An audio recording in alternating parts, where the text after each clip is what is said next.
Welcome to the Low Carbon Project, episode 1. With me is the star of the show, Matt Lee.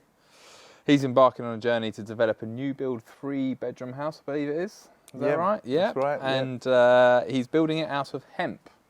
Yeah. Building it out of hemp. Interesting. We're going to follow his journey. Hopefully we'll bring some awareness to this material, the general challenges he's faced and will face in the future. So let's speak a little bit about you, Matt. Who are you? What do you do? What's your background? So I'm a builder.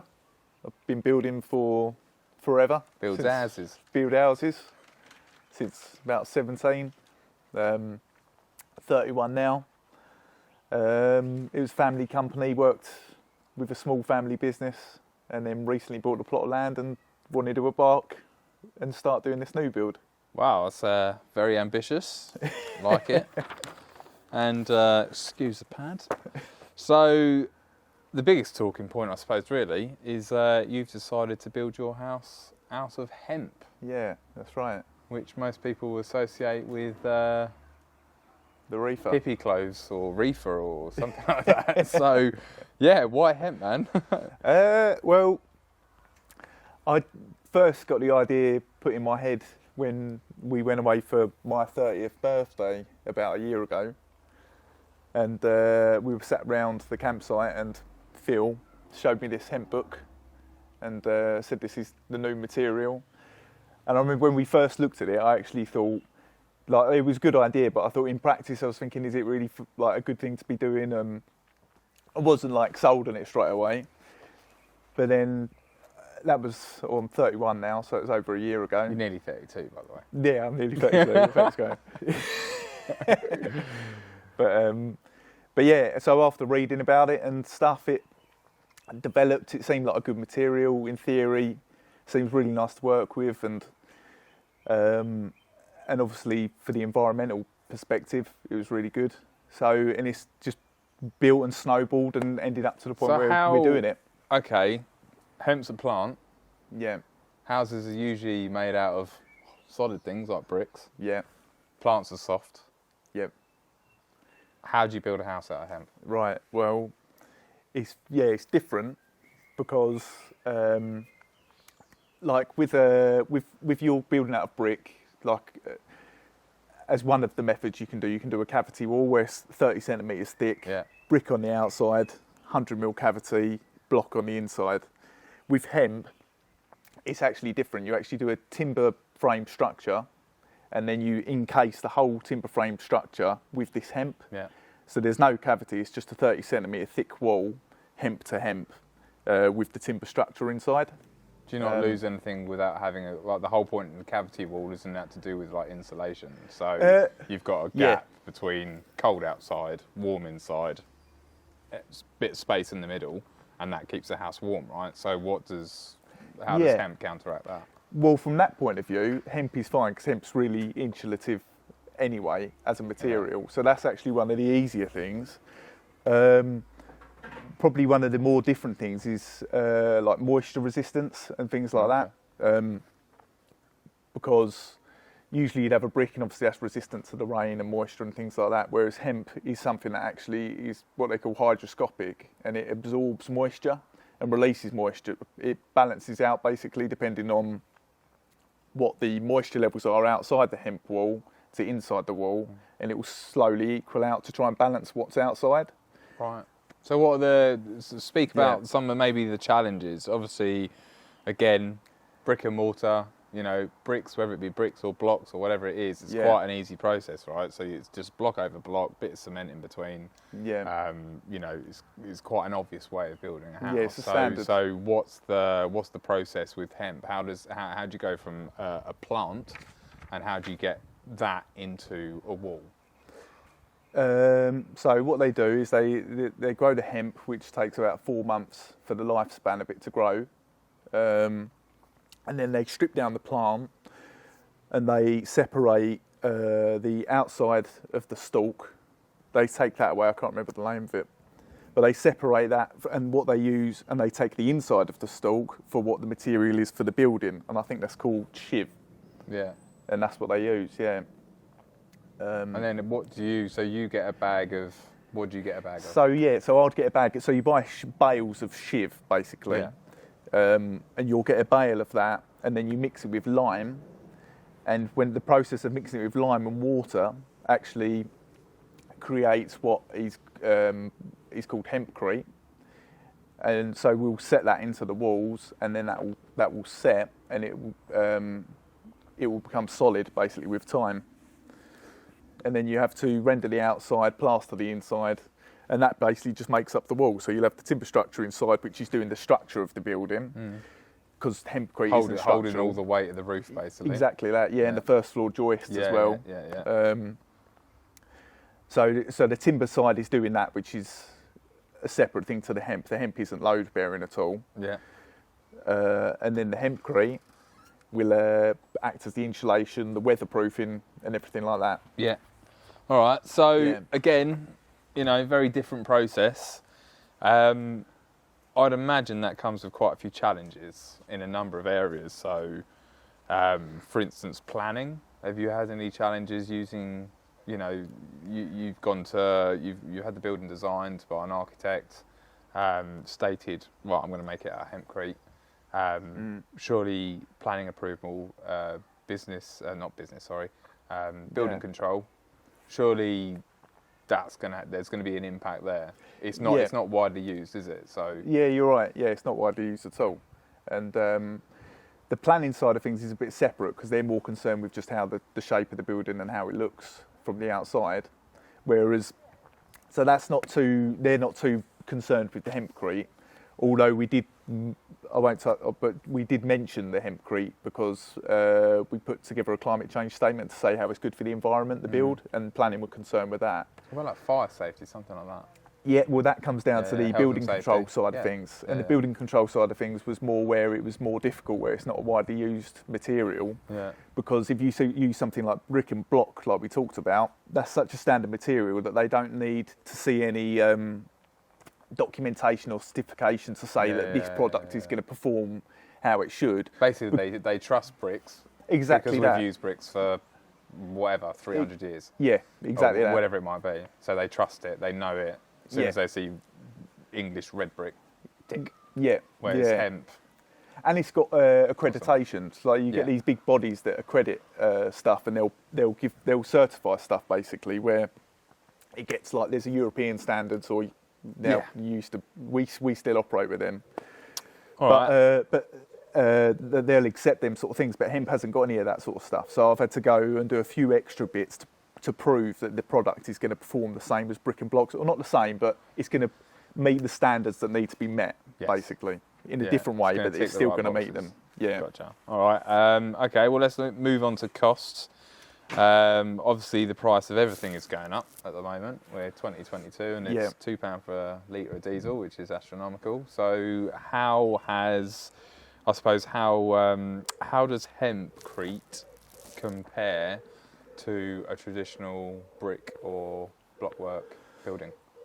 Cost-wise, I mean, I worked out a while ago when I bought the land, which was before all the material rises went up and stuff like that. And when I looked at I haven't most recently compared it, but when I compared it then, it basically worked out dearer to do the hemp, not by much, but when you factor in the labour that's accounted for as well, and considering the fact that I'm doing the labour myself, it actually worked out cheaper. So the material itself is probably a little bit more expensive. Yeah. Maybe because it's not as mainstream, and it's a more specialised. Is it? I assume it's a more specialised production process. So inherently, that will be more expensive because there's less people doing it. There's less supply. Something like bricks, there's going to be loads of it. So do you think that the costs are mainly the greater costs are sort of attributable to labour, or it's a difficult one to say actually exactly why the material cost is more, because it is being supplied in the UK as well, and you might be right that it's there's not as many people producing it, whereas bricks or something might be mass produced, and where they're producing on such a mass scale they can afford to do it for cheaper. It might be something like that. It might be something to do with the fact that there's extra materials that are involved to do when you do the hempcrete. For instance, one of the design elements is, without going too far into it now, is on the inside of the walls I'm using a wood wall board as a racking board. Well, that was the initial idea anyway, but with some of these extra elements that are needed in the design, that can bump the cost up. So if you did it in a more simple design, it might actually be cheaper, possibly. I don't know is the true answer, to be honest. Yeah. But what about the cost to the environment? Is there any real difference there? that definitely, I could say, is well, only through reading, but it's much better for the environment because hemp, in the 4 months that it takes to grow, is absorbing carbon dioxide the whole time during its lifespan. Whereas bricks are a manufactured thing; they need a furnace to burn to produce them, and they're coming. So that in itself is producing carbon. They're coming from outside of the UK, so the shipping costs and the transport. So what bricks come from outside the UK? Again, do you know, that's something I need to look into again, but I'm sure probably the UK we do supply bricks, but for the amount of that we require, the demand that there is, probably I think we import a lot as well. And what, certainly we import a lot of other materials, but bricks specifically, I don't know. Okay, any other challenges with regard to maybe the design of the house? Have you had to, have you had to change your thought process? So, you've been a builder since you were 17, you're now nearly 32. Thanks. That's all right. And you're probably set in your ways, you know how to do your job, you've been doing it for a very long time. Have you had to make any compromises on a design or any changes or any sort of allowances to say, we're going to have to do this completely differently or slightly differently to incorporate this different material? Yeah, I enjoy sitting over a pint with talking about ideas about what I would like to do, and what I would like to do is make it 100% environmentally friendly. And geeking out with ideas of some of the things you can do, but it's not cost is a factor. So I'm basically having to weigh it out and choose certain things that I can do with costs, some things that I can't, and that's kind of led me down the route with where we're at now, is doing cost comparisons between standard methods and eco methods. Okay, well that brings me on to the next point pretty well. So the hemp, change of material, going from bricks to hemp, that's good for the environment. Are there any other elements of your build that you're, that are low carbon in general? It could all change while we're going down the route of it, but at the minute the plan is to have an air source heat pump. Right. As opposed to a gas boiler. Right. So rather than a gas boiler at the minute, is connected to the grid, using gas obviously to power it. Expensive as well. Yeah, and gas. Yeah, exactly. No, it is. Yeah. Where with all the cost rises and everything. Yeah. So how does a air source heat pump? Is that it? Air source the air source heat pump. How does that work? So what that does is it uses electricity to power the pump, which basically it's a unit that will sit outside the house, and it will take energy in from the outside air, the heat from the air, and it will transport that inside the house and use that. And as far as energy, what they say is a typical unit takes in 1 unit of energy to the output of four. So it takes in one, outputs 4. That's good. So it's a lot more efficient. Basically. Yeah. Okay. And obviously the energy that it's using, rather than a gas that might not necessarily be good for the environment, it's just taking in fossil fuel, basically. It's just taking in the heat from the air instead. Yeah. And using a bit of electricity to pump it. Which in theory you could have a solar panel set up or something like that. Or we're increasingly using wind farms. So or on if you go for something like, I think Octopus, they're like green, aren't they? Green energy supplier. Yeah. All right. So you've got air. Was it air source heat pump? That's the one. Are there any elements that you haven't been able to, take a more eco-friendly route? Are there any elements that simply because of suppliers, materials, whatever it might be, is there any elements that there's just at the moment, current environment of the building or the construction industry as a whole? Is there anything that is just there's no way this can be? There's no substitute. There's no way around it. This is the way it's got to be. Unfortunately, it isn't as eco-friendly as you'd like, but you know. Well, my knowledge is limited on it. I've only been learning about this, but so far, I'll give you one example. Like the foundations of the building. Yeah. What we've tried doing is going with a concrete raft rather than a traditional strip footing. Right. With the aim of going environmentally friendly with it. So how is that more environmentally friendly? Basically, because it will use less concrete. Okay. And concrete is meant to be one of the worst things for the construction industry. Well, cement is. But within that, so the theory was good to go with something that's going to use less concrete. Yeah. But actually, but from a structural point of view, what's been designed, it's got a lot of steel in it. Right. It's got 2 layers of A393, I think it is, which I think is like a 10mm steel. But basically, still, I don't know the complete comparison, but that might actually swing it the opposite direction, possibly. Right. Okay. But less concrete's good. Less concrete's good. So I've gone into it with a good idea, but the end result of what's the structural integrity of it has to be to a certain standard. Yeah. So I can't not do the steel. Yeah. But at the same time, now having to use a lot of steel in it might have counteracted the whole aim of being environmentally friendly with less concrete. Gotcha. Okay. Yeah. What about recycling? Because we try to recycle plastic, we try to recycle clothes. Is there any sort of element with your plot of land in your build that you've been able to recycle anything at all? Yeah. Well, to get the land, part of the condition, what I basically did was buy this guy's garden, and that's what I'm building the house on. Where's he going to sunbathe? I don't know. Yeah, I think he's gone to Thailand actually. Oh, well, there you go. Sorted. as long as he's all right, it's fine. But so recycling. Yeah. So basically, right. So I bought his garden, but initially there was an extension from his house that came onto the land that I've bought. Yeah.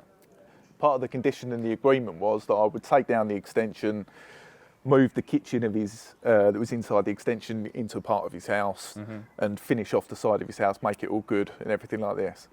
So we've taken that extension down. We recycled as much as possible. We recycled things like the bricks, which was been reused for retaining walls in the garden. Right. Any of the hardcore, we actually hired a concrete crusher. So we crushed all of the hardcore, and that's being used as hardcore on the land. Right. So you basically recycled a load of stones to use as your hardcore. The sub base. For building and the outside ground, and the tiles from the roof we've stacked, and we're going to reuse them. I can't remember what else we recycled now, but as much as possible we recycled. Oh, compost as well. Yeah, that's right. Yeah, so there was a lot of greenery and there's a lot of trees and things like this on the land. So I actually got a chipper in, and we put that through a chipper, and that's been put into a compost that we've built on the back of the land. Any greenery, my eggs from my omelettes in the mornings are going into it, the shells, and the idea is that when the building's finished, hopefully that'll be nice, fresh soil that I can put into the flower beds around the house. Okay. Hopefully. All right. Well, to sum up where you're up to, I mean, it'd be interesting to know, what have you done so far? You bought a bit of land however many months ago. So what have you already done?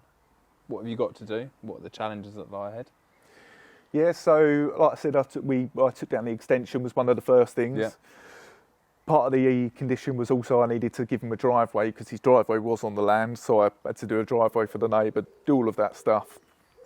And then after all of that was done, the level of the ground actually sat about 1 metre higher than the house next door. So I had to excavate that down about 1 metre across the whole land. Took out about 100 to 150 tonnes of earth that got taken away. And then, what else did we do? Trying to remember what we did now. You dug the footings? Oh yeah, I've dug the footings. Yeah, sorry. There has been lots of stuff. I've been doing lots. It's been a busy time. Dug the footings. But that wasn't actually first. So So I've done things like there's been a lot of organisation for the first bit. Yeah. So we've done things like the soak away. I've had to consider how the rainwater and the surface water's going to be gotten rid of. Yeah.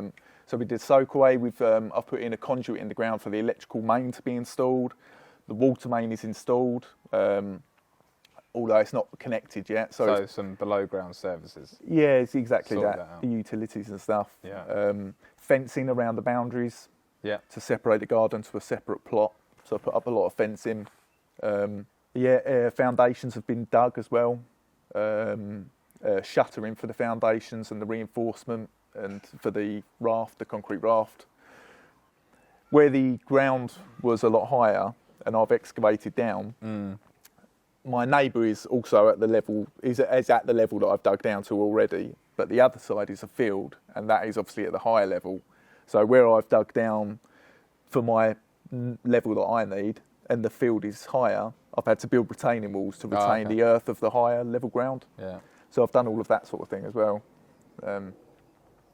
So it's all ready to go, it's prepped. All ready to go, yeah. We've got the foundations down, utilities are in. Planning's done?